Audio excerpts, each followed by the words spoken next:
everyone, it's Lizzie and welcome back to my channel. Today is another paycheck budget for you guys. I will be filming the pay of the 17th. So if you're interested to see how I break this up, then keep on watching. So I have already plugged in a few numbers here. The first one is our beginning balance. Now this beginning balance is our available balance. So I use a checkbook register.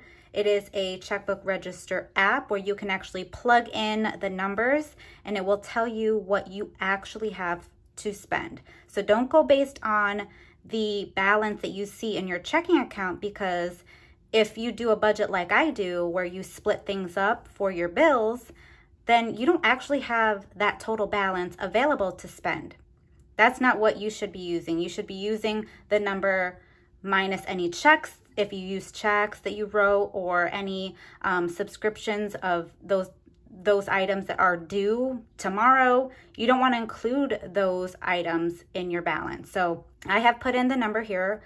We have an available balance of $94.90. That was the day that we did receive our pay, and this paycheck amount is $845.75. So now I'm gonna go ahead and just add up these two numbers. All right, so it gives me $940.65, and this is the number that we are gonna use to break down our budget. If you've been following me for at least the past few months, then you know that I budget based off of percentages, and this is just what's worked well for us. So to make things a little bit simple for you guys to actually follow along, I'm only gonna take that 70% from the paycheck number. This will at least give you a different view on how you can utilize percentages for your budget. Okay, so in this bottom area, I'm gonna go ahead and just write in the 70, 20, and 10 percentages. So let's figure out what 70% is of our income, so of the paycheck. Okay, so I hope I'm explaining this okay for you guys to follow along. So we're gonna take the $845.75 and we're gonna multiply it by 70%. Now you can do 80%, you can do 85%, depending on where you are with your finances. If you have debt, I recommend maybe starting with the 80%. That's what we did for a while. So I'm gonna multiply it by 0.7, and this is gonna give me a figure of $592.02. Okay, and then now 20%, $845.75 times 0.2, that gives me $169.15. And then the 10%, I did write in the dollar amount there, 85, but just so you guys can see this, 84.57, but I like to round up to the nearest dollar for the tithe, so I'm just gonna put the 85. So you have a better understanding of what these percentages are for. As I mentioned earlier, 70% is for our expenses. So this is anything that's that's going out of the bank account. So your bills, your daily cash envelope spending, if you use cash envelopes, or however you prioritize and set aside your expenses and your funds. That's anything that goes out, right? That's 70%. Or if you're doing the 80%, that could be 80%. Then this 20%, this is for what I call our goals. That could be your goal of becoming debt-free, so you can apply this to that, or if, in our case, it's savings. So savings not only for what we have, our goal of a house savings, but any sinking funds. So if you don't know what sinking funds are, this is a fund that you can load each pay. A specific dollar amount or whatever you can squeeze out of your budget. You can budget out for like Christmas or holidays, any trips. That is what you can utilize a sinking fund for.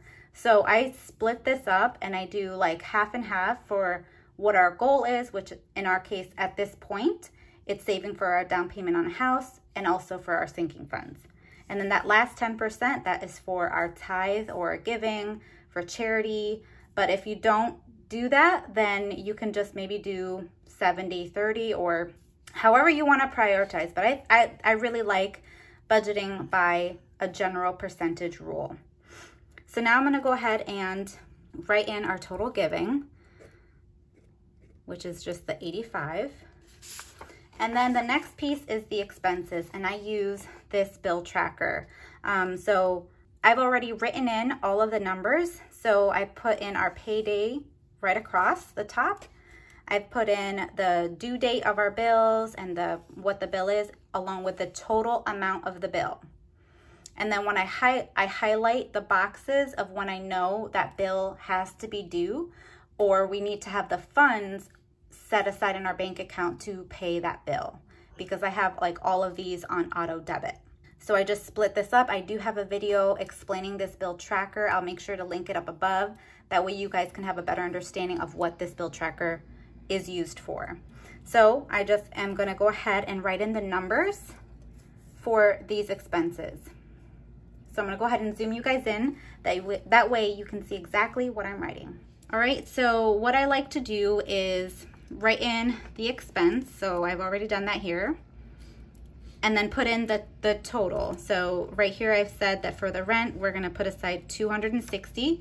And then once I write that in our paycheck budget, I just put a little check mark. That way I know it's been completed. So just like that. So I'm gonna go ahead and do that for the rest of the expenses that I planned that we are going to set money aside for.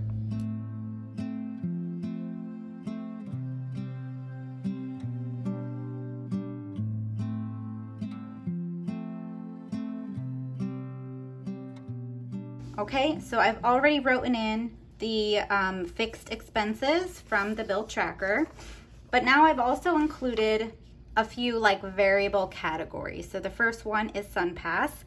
This is for the toll roads here in Florida. We do use toll roads quite a bit, so I just have to fund that. So we put $10, and that will leave a good balance in there. And then for gas, we are going to put aside $80. And then what I have been including for a little while now is this miscellaneous category. And so what we've actually been doing that has been working out really well is just taking this amount that is left over and just putting it in right over here.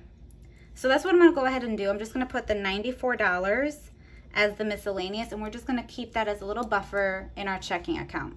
So now let's go ahead and add up this total.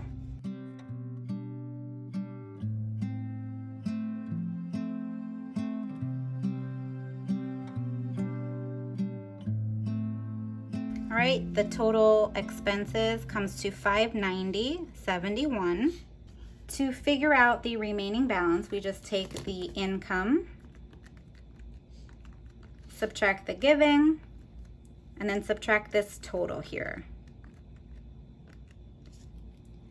So the total remaining amount is $264.94.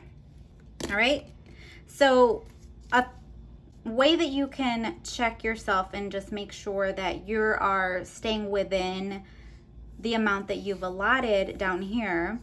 So we said that $592.02 would be for our spending. And I don't include this miscellaneous as a part of that. So we're actually gonna do $590.71, and we're just gonna take away that $94, because remember, that's just the beginning balance. So we actually have $496.71 so far set aside for our expenses. So we still are good to be within that $592, but we still have some cash envelopes that we have to stuff for our spending. So let's see how much we have to work with. We have $95.31 to break up into our daily cash envelopes. And these are the three that I'm setting aside and have taken out cash for. The first one is our groceries, because obviously we do have to buy groceries. And we budget out $75 each pay. That's kind of a fixed dollar amount for us. We set aside $300 for the month, and we break it down for the week. So $75 is what we're budgeting for. And we are putting money aside for eating out, because that's realistic. We do go out to eat. We do every so often. And so just having something in that cash envelopes, it just makes sense for us. And then also for spending, we're gonna put money aside for that, $10. So I already know that's 75, 85, 95. So we are good for that, for the total cash area. Now, this is not all of the cash that we are taking out. We don't just pull money out for our daily cash envelopes. We pull funds out for our sinking funds. And I wrote them in right here on this Post-it note. These are the sinking funds that we are pulling from this paycheck. So the total is $82, and we're only stuffing 5 sinking funds cash envelopes. All right, so I'm just gonna put this here for now. And on this cash denomination section, we can actually plug in what denomination we need for each paycheck. I really like having this right here. So for groceries, we need 75. Eating out gets 10, spending gets 10. And then moving on to the sinking funds, we have $12 there, a 20, 25, 5 for Father's Day, and then another 20. So 150, 4 20s, 3 10s, 3 5s, and 2 singles. So now, what is it that we have to save for? We have to save for our house, and then let me actually put in the sinking funds. Amount was $82 because that's a part of the savings. So let's see where we're at to break this down.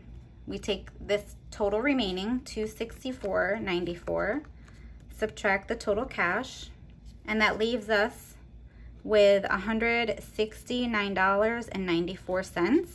And we've already put funds aside for the sinking funds, which is the $82.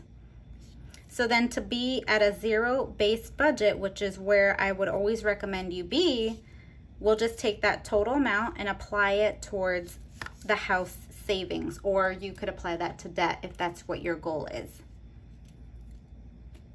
So we already know that this totals $169.94, and it leaves us with a total remaining balance of 0, giving every single one of your dollars a job. So now is the part where we get to stuffing our cash envelope. All right, so I'm going to start stuffing my sinking funds first. So I have all of my sinking funds right here in this little pouch.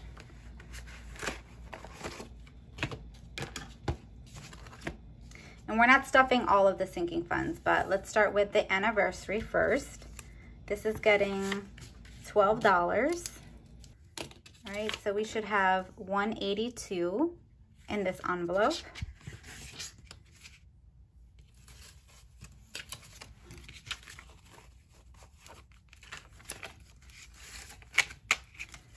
And let's just verify this. 20, 40, 60, 81, 120, 40, 60, 70, 80, 1 and 2.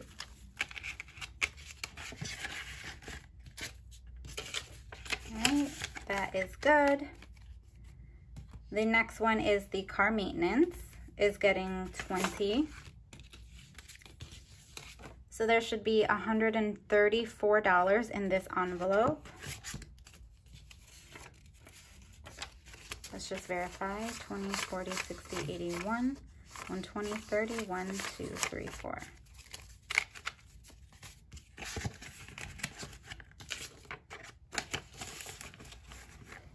Okay. Christmas is getting 25. And I'm actually in need of another one of these. So we should have $5.50 in here right now. So we have 1, 2, 20, 40, 60, 83, 20, 40, 60, 84, 20, 40, 60, 85. I have 20, 30, 40, 45, 50.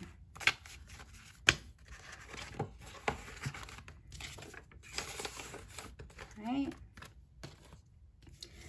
We're not stuffing birthday envelopes, but Father's Day we are for next year. I just want to make sure that we have this taken care of, because I feel like Father's Day and Mother's Day are the two holidays that we before had used credit cards, and I just don't want to be in that place anymore. So that's why I'm just doing it small, because I know that it's a long time until Father's Day again. 5, 10, 15, 20, 1 and 2.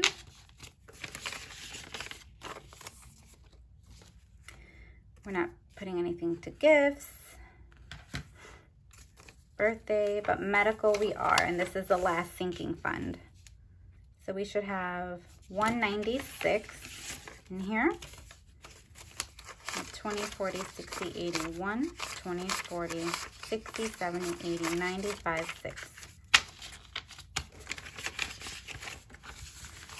Now, for some of these sinking funds, I have been thinking that we are going to be putting some of these in an account. So this medical envelope, I am looking to open up a HSA and having it be for under my husband, because he has a high deductible insurance plan, and a health savings account is only for high deductibles insurance plan. So if we have a HSA, I can put this money in there, and he could like contribute from his paycheck a portion into this account. That way we won't actually have a physical envelope. It would be an online account.